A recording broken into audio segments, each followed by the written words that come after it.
I hope you all are fit and fine. So, today we will start one new chapter from the history part, that is the Delhi Sultanate.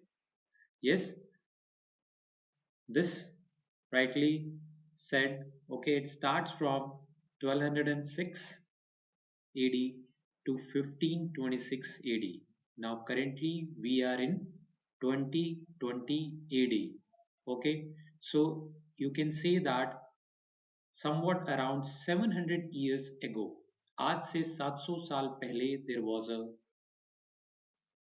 kingdom called as the Delhi Sultanate. Now, what we all going to study in this chapter?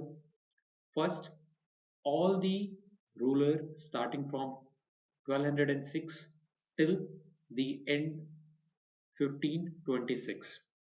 Now, when we are talking about Delhi Sultanate, I hope you have read in the second chapter, that is the rise of new kingdom, in which the Muhammad Ghori, yes, Muhammad Ghori fought two wars with Prithviraj Chauhan.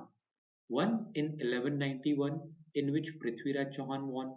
Second in 1192, in which the Muhammad Ghori won, and that resulted to the formation of the Muhammad Ghori rule in India.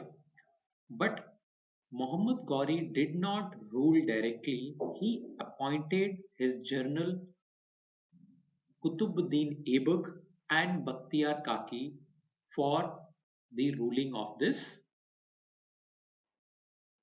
Delhi and India. But we have seen that Muhammad Ghori died, and the generals Kutubuddin Aibak, he founded the slave dynasty, with lead to the establishment of the Delhi Sultanate.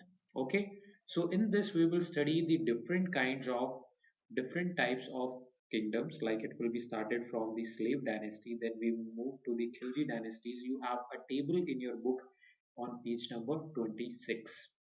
So we will discuss all important rulers here, and we will move with their initiatives in the form of, you can say, army reforms, in the form of, you can say, the administrative reform. So all will be covered under this system.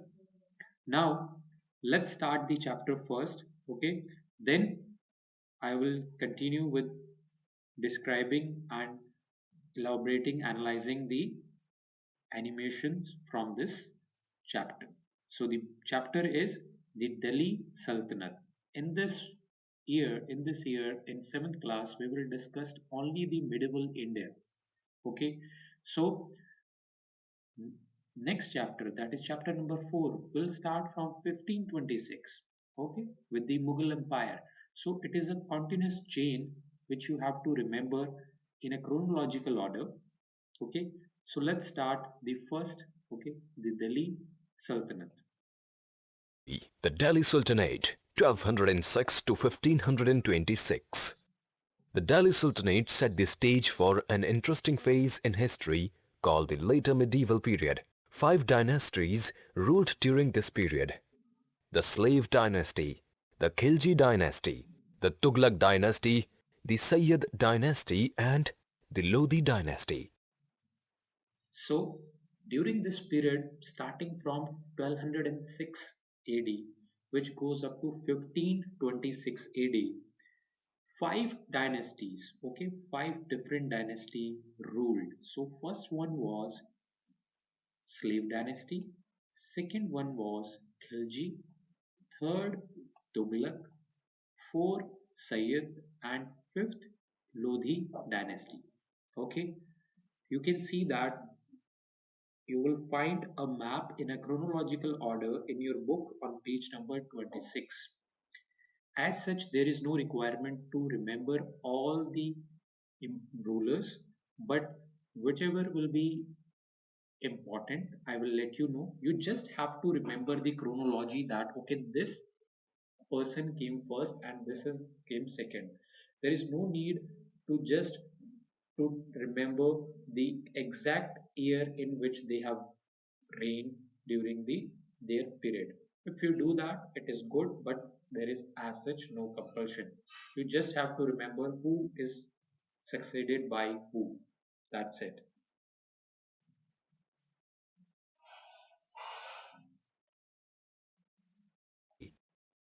An interesting fact that comes to the fore is the importance of the city of Delhi in the later medieval period. This period is commonly known as the medieval period of Indian history. The Delhi Sultanate, early Turkish rulers, slave dynasty 1206 to 1290. Qutbuddin Aibak 1206 to 1210. Shamsuddin Iltutmish 1210 to 1236. Ruknuddin Firoz Shah 1236. Razia Sultan 1236 to 1240. Nasiruddin Mahmud 1246 to 1266. Ghiyasuddin Balban 1266 to 1287. So, in this first dynasty is early Turkish rule or the slave dynasty. Why the slave dynasty? Because Qutbuddin Aibak was a slave of Muhammad Ghori. Okay, but after the death of Muhammad Ghori, he founded his own dynasty known as the Delhi Sultanate and established the rule on that Indian area. So Qutbuddin was first, then it comes Shamsuddin Iltutmish, then Firoz Shah, Razia Sultan, Nasiruddin Mahmud, and Ghiyasuddin Balban. Now, what you have to remember that, okay, this date, if you remember it good, if you not, then there is no issue. But you should know that Qutbuddin Aibak came first, okay, then Razia Sultan came. It should not be like that ki you know, okay, Razia Sultan came first, then Qutbuddin Aibak, and you should know the chronology that, okay, first is Aibak, then Iltutmish, then Firoz Shah, then Sultan, Razia Sultan, Mahmud, and Balban. Okay, this you should remember. Khilji Dynasty 1290 to 1320. Jalaluddin Firoj Khilji 1290 to 1296. Alauddin Khilji 1296 to 1316. So in this Khilji dynasty, Jalaluddin is not as much important, but the Alauddin Khilji is an important ruler from the Khilji dynasty. So we will discuss Alauddin Khilji in a little bit more detail. Okay. Tughlaq Dynasty 1320 to 1414. Ghiyasuddin Tughlaq 1320 to 1324. Muhammad bin Tughlaq 1324 to 1351. Firoz Shah Tughlaq 1351 to 1388. So in Tughlaq dynasty, two rurals first, rural Muhammad bin Tughlaq and the Firoz Shah Tughlaq. They both are very much important and they have done a lot of things plus minus negative positive. We have to deal with that in from this Tughlaq dynasties. 8. Sayyid Dynasty 1414 to 1451. Khijr Khan Sayyid 1414 to 1421. Mubarak Shah Sayyid 1421 to 1434. Muhammad Shah Sayyid 1434 to 1443. Alauddin Alam Shah Sayyid 1443 to 1451. So overall, Sayyid dynasty is not as much as important as the other dynasties like slave dynasties, Lodi dynasties, or Khilji dynasty. We will just just talk about brief about this Sayyid dynasties. There is not a lot more in your book also. There is a very short topics in your book, but we will discuss that in this chapter. Okay. Lodi Dynasty 1451 to 1526. Bahlul Lodi 1451 to 1489. Sikandar Lodi 1489 to 1517. Ibrahim Lodi, 1517 to 1526. Yes, you see that Delhi Sultanate, the topic is 1206 to 1526. So 1526 is here. That means there must be an end of Delhi Sultanate during the Ibrahim Lodi time. So Ibrahim Lodi played an important role. How, we will see through this chapter. Sikandar Lodi is also important. Bangalore Lodi is not as much as important, but he is just the founder of Lodi dynasty. But Ibrahim Lodi, 1526, is the last date mentioned in the Delhi Sultanate. So that means it has some importance. Okay, he has some importance in the history with that date. What is that date? Because after 1526, the Babur defeated the Ibrahim Lodi in first battle of Panipat and established the Mughal Empire. So he was the ruler who was defeated by the Babur. Let's start with this. Sources for the Sultanate period. There is no dearth of sources for the Delhi Sultanate. Inscriptions, coins, and monuments provide a lot of information about this period.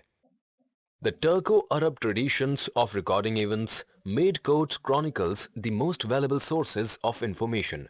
Comprehensive and detailed accounts of court proceedings have been provided by Ziauddin Barani, Shams-e-Siraj Afif, Minaz-e-Siraj, Ibn Battuta, and Marco Polo. So you will see that these five gentlemen like Ziauddin Barni, okay, Afif, Shiraz, Battuta, and Marco Polo. So they have the details in their books in the form of travelogues, in the form of any other important books regarding this Delhi Sultanate. So we don't have as such directly influences. You will find the inscriptions, you will find the monuments. From there you get the information about this Delhi Sultanate period. Okay, 1206 से 1526 तक कैसे है, ये सारी information जो है वो हमें इंस्क्रिप्शन से, कॉइन से, मॉन्यूमेंट से मिलती है. Okay, then there is, you can say, different material information provided by these five travelers like Barni, Afif, Shiraz, Battuta, and Polo. So they play a very much important role to tell us about how the Delhi Sultanate looked during that time. कैसी दिखती थी और कैसे system work करता था, क्या administrations थी, king के क्या रोल था, मिनिस्टर्स का क्या रोल था, एंड वॉर कितनी हुई, एडमिनिस्ट्रेशन कैसा था, एग्रीकल्चर पर कोई हमने रिफॉर्म किया, आर्मी में कोई रिफॉर्म हुआ, एवरीथिंग, सोशल स्टेटस कैसा था लोगों का जो इस टाइम में रह रहे थे, कॉमन पीपल की लाइफ कैसे इम्पैक्ट करती थी, ये सारी चीजें आपको इन पांचों के ट्रैवलॉग्स और अकाउंट्स में मिल जाती. Who visited the subcontinent during this period? Their travelogues provide valuable information. Persian records of this age are very important. Especially valuable are the histories, Tarikh or Tawarikh, which are historical records written in Persian. The Slave Dynasty. So from this we will start. We have seen the sources. Now we will start one by one with all the five dynasty. First dynasty is the slave dynasty. From there we will start. The rulers of this dynasty were called slaves or Mamluk sultans. Mamluk in Arabic means owned. The early sultans of this dynasty were slaves, but because of their intelligence and hard work, they rose to power and position. Many sultans of the slave dynasty were highly educated. They were experts in war tactics. They were also very well aware about the strategies of war, control of armies, and court politics as well. Qutbuddin Aibak, 1206 to 1210. Muhammad Ghori had left his slave Qutbuddin in charge of the territories he conquered in India. But as destined, Muhammad Ghori was killed on his way back home. As a result, Qutbuddin, who was Ghori's viceroy, established his control and marched into Delhi. Delhi was captured and the famous Qila Rai Pithora which was beautiful fort became the new Sultan's home. With this, Qutbuddin became the founder of the slave or Mamluk dynasty, and this new kingdom is described in history as the Delhi Sultanate. Qutbuddin was very generous and kind-hearted. He was honored with the title of Lakh Baksh or giver of lakhs. He received this title because he gave a lot of wealth in charity. So, slave dynasty, and our first ruler who founded that dynasty was Qutbuddin Aibak, which starts from 1206 to 1210, just 4 years. But how slave can start a dynasty? You can see that these slaves are not that no ordinary slaves. They know the war tactics, they are very intelligent, they are highly educated, and they use the war tactics to came to the power. Okay, they were near to the Muhammad Ghori, and once the Muhammad Ghori was died, once Muhammad Ghori died, Qutbuddin Aibak walked to the Delhi Sultanate, Delhi, and established its own empire with the slave dynasty. Okay, Qutbuddin Aibak was also very generous and kind, okay, kind-hearted, and he was honored with the title of Lakh Baksh. Lakh Baksh means giver to the lakhs. He done a lot of charity, means he distributed his wealth whichever he got during the war successions, or as an you can say the king, or during that time he distributed that in the charity. So this was the kind of slaves which started the Delhi Sultanate, Qutbuddin Aibak. So there could be a question in between the lines. Okay, there could be a question for the MCQs, out of which ruler Lakh title suited, means Lakh title किसके लिए use किया गया है? So the correct answer will be Qutbuddin Aibak. Okay, first slave dynasties started with Qutbuddin Aibak. Now let's move forward. Shamsuddin Iltutmish, 1210 to 1236. Qutbuddin was succeeded by Iltutmish. Iltutmish faced many problems but dealt with them strongly. He crushed revolts, protected and strengthened the boundaries and established a strong and consolidated sultanate. He sent expeditions against the rebel Rajputs at Gwalior, Ranthambore, Bayana and Jalore. Rajput rulers of Ujjain and Ranthambore were defeated by him. He also recovered Gwalior and Bayana from them. In other words, he completed the tasks of Qutbuddin Aibak and therefore is regarded as the actual founder of the Delhi Sultanate. So just after the Qutbuddin Aibak, Shamsuddin Iltutmish came to the power, means from 1210 and it goes to 1236, so almost 26 years. Okay, 26 years are a good time by a king to rule in a particular areas and try to handle all the problems which was faced during that time. So when Shamsuddin Iltutmish came to the power, he faces revolt all around its territory, and there were Rajput rulers from Gwalior, Bayana, and Ujjain. So he dealt with them very firmly. He defeated them and actually completed the task of Qutbuddin Aibak.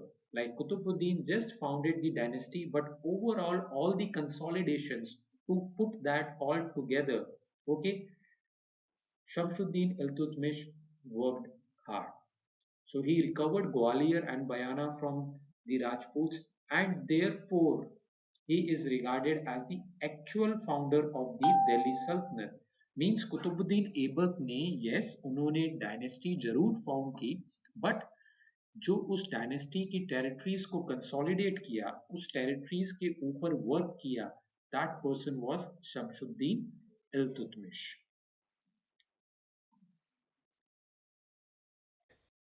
Iltutmish had many sons, but he did not consider any of them as his successor.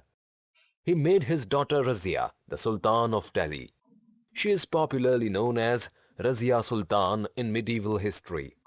This decision of Iltutmish was not liked by the conservative nobles who had become very powerful. After the death of Iltutmish, they placed Ruknuddin Firoz Shah, one of the sons of Iltutmish, on the throne. Ruknuddin Firoz Shah did not have the qualities of a king. He was extremely careless and fun-loving. He did not pay attention to the matters of the Sultanate and neglected the administration. People demanded an able and caring administrator. So they made Razia the ruler of the Sultanate. So you see that women struggles during that time. Okay, there was no equal status for the women during that time, but still Shamsuddin Iltutmish wanted her daughter, that is Razia Sultan, to take the throne after his death. But the conservative nobles, which are not giving rights to the women, they said that women should not get rights, women should not come to the administration works. All the ministers they supported the son of Iltutmish, which is Firoz Shah, but that was not a able ruler. Why? Because he was a very fun loving and he doesn't know how to work, how to handle these situations, how to handle the kingdoms. So people again raised their voice and ultimately that resulted into the Razia Sultan to that throne. But as Razia Sultan came to the throne, the ministers were not happy with Razia Sultan because they don't want to work under a woman during that time. Okay, they just think that women should be kept out from the administrations and ruling purposes of a state. Razia Sultan, 1236 to 1240. Minhaj-e-Siraj wrote about Razia. Sultan Razia was a great monarch, wise, just, generous, a dispenser of justice, leader of the armies, protector of her subjects, but born of the wrong gender. So you see here that Minhas-e-Shiraz. We have seen five, yes, Al-Biruni, Polo, Marco Polos, yes, Ibn Battuta. So Minhas-e-Shiraz, one of the travelers during that time, who wrote about Razia that Razia was a strong monarch. Okay, she was wise, generous, leader of the armies, okay, protector of her subjects, but born in a wrong gender. Means during that time, okay, female were not supposed to rule in the kingdoms. That time was the mentality of people during that time. That is not now here. Women are ruling in every, you can say, women are doing well in every particular fields, whether it is in IT, information technologies, whether you will talking about any marketing companies, whether you're talking about politics, everywhere you will find women giving equal weightage and respect. But that was not the situations during that time. So Minhaz-e-Shiraz says that she was good, but she was born as a wrong gender. So, in the estimation of men, all her virtues were worthless.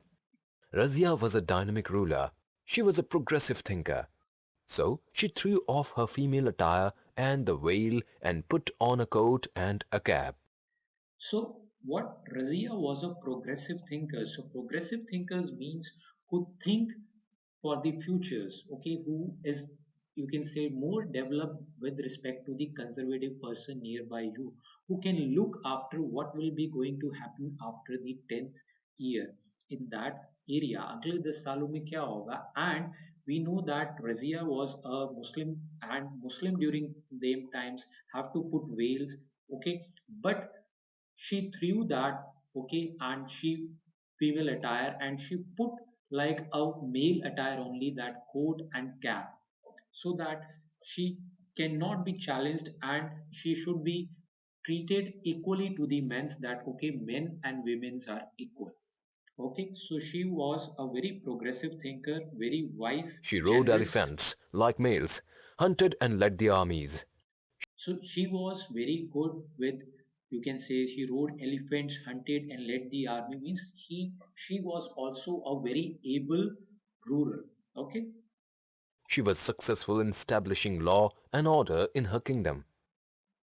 Razia's reign was short and full of problems. The nobles hated her. They wanted powers in their hands. The 40 nobles, that is, Chahalgani, could not tolerate a woman's rule. Therefore, they conspired against Razia. They killed her in a battle just outside Delhi. Razia died like a brave soldier. So, ministers were known as Chahalgani. Chahalgani means a group of 40. 40 doesn't mean that every time there will be a 40 ministers in that.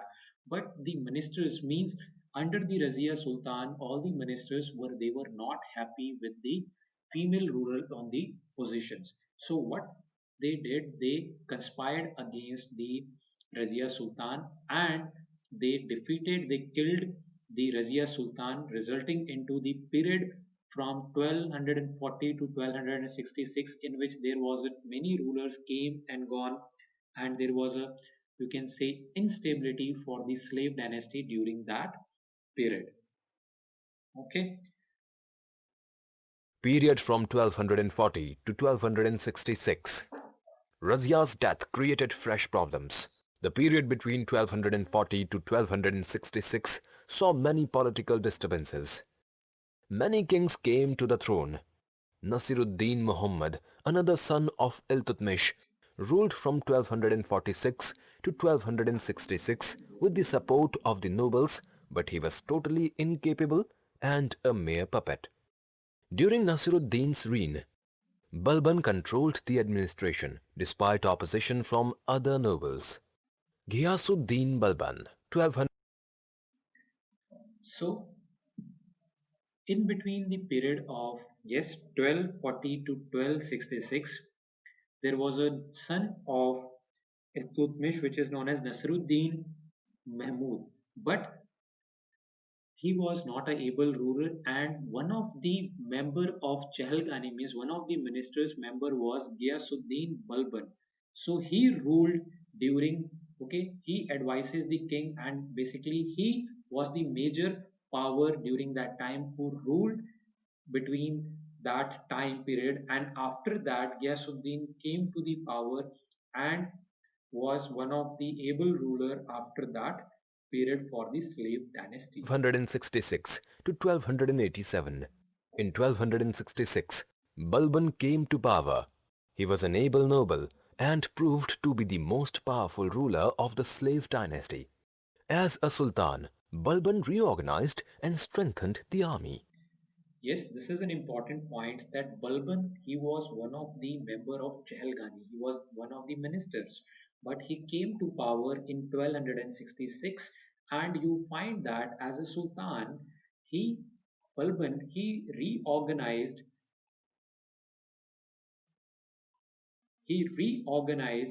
and strengthened the army. Means he focused more on power and expanding its empire during that time. Okay, and that also remained very fruitful for the slave dynasty He had because, led many campaigns against the local rulers and defeated them. Balban also successfully guarded the northwestern borders against Mongol raids. Balban wanted the people to look up the Sultan and regard him in high esteem. For this, he introduced the Persian customs of Sijda and Pabos or Zamibos. so this is important, guys. Ghiyasuddin Balban, okay, yes, he was a able ruler. He strengthened and reorganized the army and protected its territory from northwest, from the Mongol to the Rajput ruler also. But he given himself as a image of king during that time as near to the god. Okay, he said that full respect and high esteem should be given to the king of during that time. So he introduced two Persian custom. One is called Sijda and other is called Pabos, which is also known as Zamibos. अब वो ये क्या होता है? This is important. Just see. Balban was criticized for introducing these customs. According to common people, such customs were reserved for God and therefore were un-Islamic. So see, sijda means, okay, sijda kya hota hai? It's a form of salutations in which a person had to kneel and touch the ground with his forehead. Means हम जैसे माथा टेकते हैं, yes, all the ministers, all the people should, yes, bend, kneel, and touches the ground with the forehead to, yes, salutes to greet the king during that time. ये होता था सिजदा.